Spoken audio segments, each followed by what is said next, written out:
Assalamualaikum warahmatullahi wabarakatuh. Apa kabarnya teman-teman semua? Mudah-mudahan kita selalu dalam lindungan Allah Subhanahu wa taala ya. Hari ini kita lanjutkan pembelajaran tematik kita. Masih tema 3, subtema 2. Hari ini kita masuk ke pembelajaran 5 dan 6. Iya. Disiapkan dulu buku pelajarannya ya. Sambil Ibu membacakan tujuan pembelajarannya.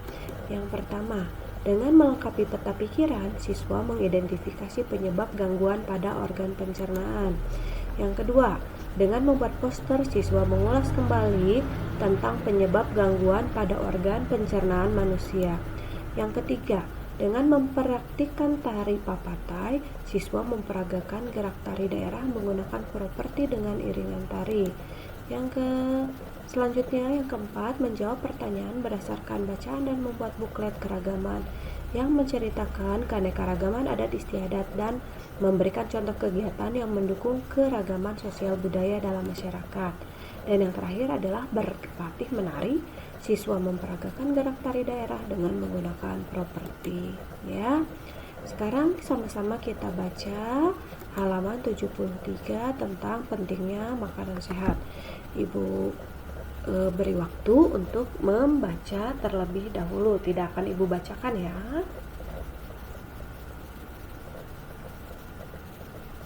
Ya, kalau sudah, kita lanjutkan ke halaman berikutnya.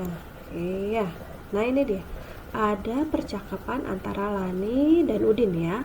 Lani, tahukah kamu gangguan organ pencernaan yang sering dialami oleh anak-anak? Oh, saya tahu, Din. Itu tuh jika anak-anak, bahkan bayi sekalipun sulit sekali buang air besar. Apa yang menyebabkannya ya? Nah, ini mereka sedang ngobrol tentang gangguan pencernaan. Nah, sistem pencernaan merupakan bagian vital. Vital itu penting, yang perlu dipelihara agar berfungsi maksimal, karena tubuh kita memperoleh nutrisi melalui sistem pencernaan. Jika sistem pencernaan kita baik, maka penyerapan nutrisi akan maksimal sehingga tubuh menjadi lebih sehat dan kuat. Nah, itu dia. Itu. Nah, sekarang gangguan pencernaan itu apa saja ya? Lalu apa sebabnya ya? Gitu ya. Kita dibuka di halaman 75. Di sini ada peta konsep. Penyebab gangguan pencernaan yang pertama adalah makan tidak teratur. Seperti apa? Seperti menunda makan, ketika makan terlalu kenyang, ya, atau ketika makan sudah terlalu sangat lapar. Nah, ini menyebabkan gangguan pencernaan. Terus apa lagi? Ditulis di sini di kotak-kotak ini ya. Tapi seperti biasa karena Ibu baik, Ibu beritahukan. Nah, ini jawabannya. Yang kedua adalah karena makanan mengandung kuman. Yang ketiga, makanan terlalu banyak mengandung gula. Yang keempat, kurang serat dan vitamin C. Dan yang terakhir, kelima adalah menunda BAB atau buang air besar. Ini menyebabkan gangguan pencernaan. Mudah ya, karena Ibu sudah beritahukan jawabannya. Nah, penyebab-penyebab gangguan pencernaan itu sudah tadi dibahas. Sekarang kita lihat gangguan pencernaan, kita bahas secara mendetail ya. Dari mulai definisinya, gejalanya, pencegahan dan penyembuhannya seperti apa. Kita mulai dengan MAH dulu. MAH itu adalah gangguan akibat peradangan pada lambung. Penyebabnya adalah luka pada lambung yang tidak segera diobati dan akibatnya ada infeksi oleh bakteri Helicobacter pylori. Nah, gejalanya seperti apa? Nyeri perut bagian atas, mual dan muntah. Cara menyembuhkannya bagaimana ya? Tergantung penyebabnya. Bisa dengan antibiotik, bisa dengan antasida ya. Kalau penyebabnya hanya asam lambung yang banyak, bisa dengan antasida. Tapi kalau sudah ada bakteri, harus dengan antibiotik. Gangguan pencernaan yang lainnya, nih kolera. Ini adalah diare yang akut. Ini karena ada infeksi di usus oleh bakteri Vibrio cholera. Nah, ini ingat-ingat ya. Nanti akan ada di ulangan mungkin. Nah, cirinya seperti apa gejalanya? Mual, muntah, kemudian kram di perut, dehidrasi. Nah, caranya adalah dengan cara memberikan oralit. Kalau sudah parah, ini perlu diberikan infus. Iya, maaf tadi terlewat. Ya, yang selanjutnya diare. Diare adalah penyakit saluran pencernaan yang disebabkan oleh infeksi bakteri, parasit ataupun virus ya. Ini bisa juga karena alergi makanan. Ini biasanya di gejalanya adalah perutnya kembung, kram, tinja encer, mulas, semua bisa muntah. Ini ya.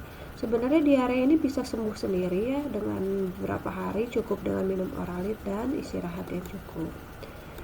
Nah, itu dia. Nah, kalau konstipasi apa? Pernah dengar konstipasi? Konstipasi itu adalah keadaan yang menyebabkan usus besar menyerap air secara berlebih.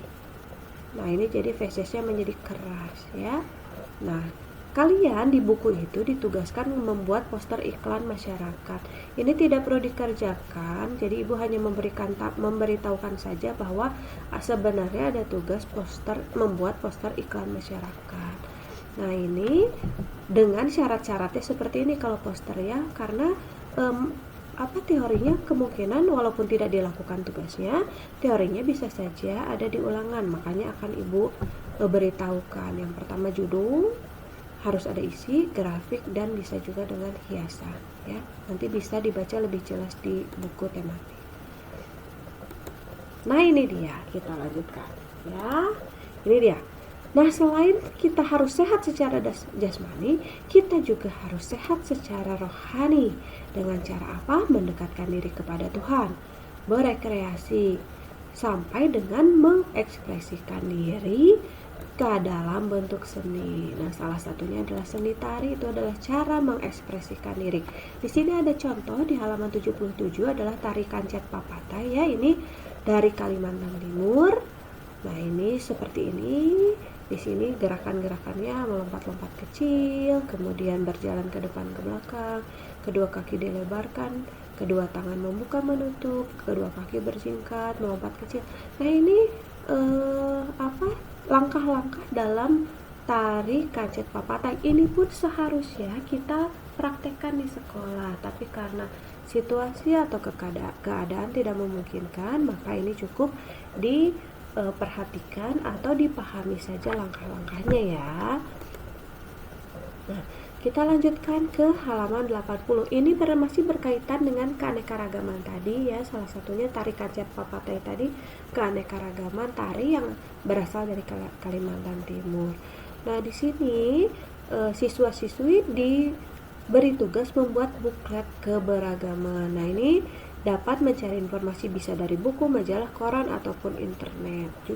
Bisa juga dengan wawancara guru atau pemuka masyarakat ya tentang keberagaman ya.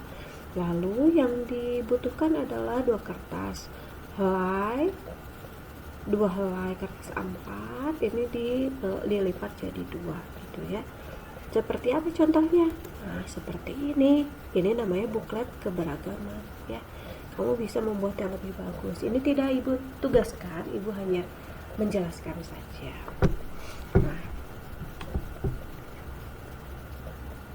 ya, pada kegiatan sebelumnya kita mencoba untuk melakukan gerak tari sederhana. Apa yang tengah kita lakukan? Nah, ya kalau kamu sedang melakukan gerak tari itu artinya kamu sedang mendukung keberagaman budaya, ya. Juga dengan cara menarikan tarian daerah, ini kita juga mendukung pelestarian budaya Indonesia, ya. Nah, budaya Indonesia itu kan milik kita bersama, jadi harus kita lestarikan.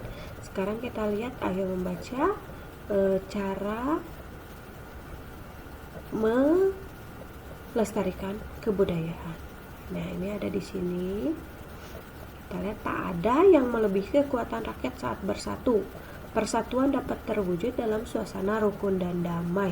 Ini salah satu contoh keberagaman, kerukunan, dan kedamaian dalam keberagaman budaya.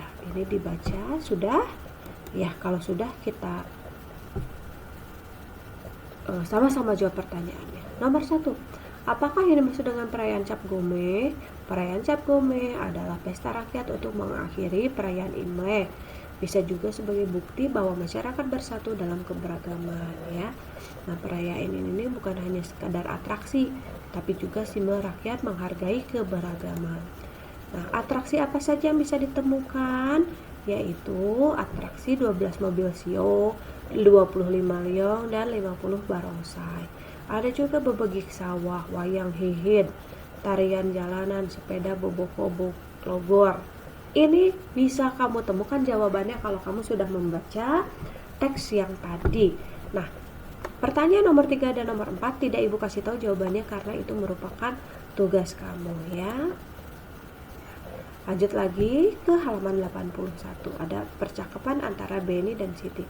Aku tidak menyangka ya bahwa festival Cap Gomeh itu sangat menarik. Iya, ada lebih dari 10.000 pengisi acara dan akan diliput oleh banyak media cetak dan elektronik yang dinikmati oleh sekitar 30 juta penonton. Banyak sekali ya, bayangkan saja betapa banyaknya penonton televisi ya. Itulah mengapa banyak sekali iklan yang ditayangkan di sebuah televisi karena jumlah penontonnya banyak. Nah, kata Benny, aku masih teringat dengan tugas mencari kata kunci dalam iklan.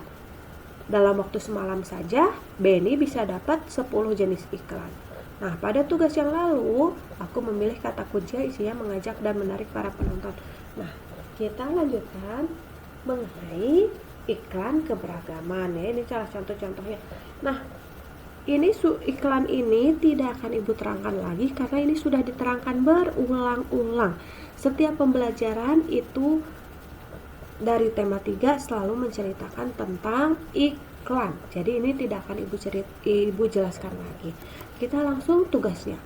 Dalam kelompok yang berisikan 4 siswa, coba diskusikan ciri-ciri kata kunci. Nah, ini seperti biasa Ibu beritahukan saja jawabannya ya, supaya kamu lebih ingat. Ini harus menarik perhatian baik pembaca, pendengar ataupun pemirsa. Lalu tercantum dalam judul iklan. Dapat diungkapkan melalui gambar dan disebutkan boleh lebih dari 1 kali ya, bisa berkali-kali supaya ingat. Nah, kalau sudah tahu iklan elektronik dan iklan media cetak, coba apa bedanya? Ini juga sudah pernah dibahas. Nah, kalau dulu kita membahas perbedaannya dalam bentuk tabel, hari ini Ibu akan menjelaskan dalam bentuk peta konsep. Jadi kalau media iklan cetak, kalimatnya bisa panjang dan terperinci, iklannya tertulis, bisa dibaca dan disimpan ya, bisa dibaca kapan saja. Ini menyentuh pikiran, bahasa yang digunakan resmi. Sementara kalau iklan media elektronik, karena itu di TV ya dan bayar gitu biasanya. Kalau iklan media cetak bayarnya tidak terlalu mahal, tidak semahal elektronik, maka kalimatnya singkat, padat dan jelas, iklannya tidak tertulis. Iklannya hanya bisa dilihat pas tayang saja, kalau tidak tayang ya tidak kelihatan. Lalu menyentuh perasaan saja. Kalau tadi pikiran, ini hanya perasaan saja. Bahasanya bisa juga formal, bisa non formal ya. Tapi dua-duanya punya persamaan, yaitu memiliki tujuan yang sama. Yaitu tujuannya apa? Menarik pembaca, bisa menjual barang. Nah, itu tujuannya ya. Itu. Nah, coba tuliskan contoh-contoh kata kunci iklan elektronik yang kamu ketahui, misalnya hemat, wangi, tahan lama, dan sebagainya. Nah, seperti ini, makanan sehat dan bergizi. Solusi hidup sehat dan awet muda, kata kuncinya makanan sehat dan bergizi ya. Lalu cintai jantung Anda, konsumsi sayur dan buah segar, manfaat prima dengan rasa yang dahsyat. Nah, ini kata kuncinya adalah jantung, sayur, dan buah segar. Alhamdulillah ya, mudah-mudahan tidak ada yang susah, mudah dipahami. Nah, tugasnya ada di halaman 80 karena nomor 1 dan 2-nya sudah tadi dibahas. Jadi kamu tinggal mengerjakan atau mengisi menjawab nomor 3 dan 4 saja. Alhamdulillah pertemuan hari ini sudah selesai. Terima kasih sudah memperhatikan. Sampai ketemu pada pembelajaran berikutnya. Ibu akhiri ya dengan ucapan wassalamualaikum warahmatullahi wabarakatuh.